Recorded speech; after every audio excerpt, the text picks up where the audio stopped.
ഓണത്തോടനുബന്ധിച്ച് വിൽപ്പന നടത്താനെത്തിച്ച 15 ലക്ഷത്തോളം വില വരുന്ന 15 കിലോയിലധികം കഞ്ചാവ് Kottayam excise enforcement and anti narcotic special squad പിടികൂടി. എക്സൈസ് ഇൻസ്പെക്ടർ രാജേഷ് പി.ജിയുടെ നേതൃത്വത്തിലുള്ള സംഘമാണ് കടുത്തുരുത്തി ആപ്പാഞ്ചിറയിൽ നിന്നും കഞ്ചാവ് പിടിച്ചെടുത്തത്.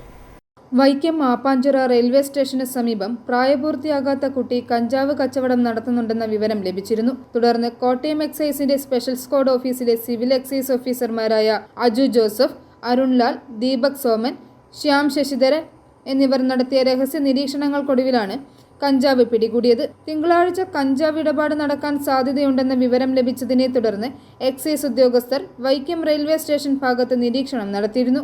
ഇതിൽ പ്രകാരം കുട്ടിയുടെ മുറി പരിശോധിച്ചപ്പോൾ കട്ടിലിന്റെ അടിയിൽ നിന്നും 2 ചാക്കുകളിലായി 15 കിലോയിലധികം കഞ്ചാവ് കണ്ടെടുക്കുകയായിരുന്നു. നിലവിൽ ഈ കുട്ടിയുടെ പേരിൽ കേസുകളുണ്ട്. i4u news, Ettumanoor.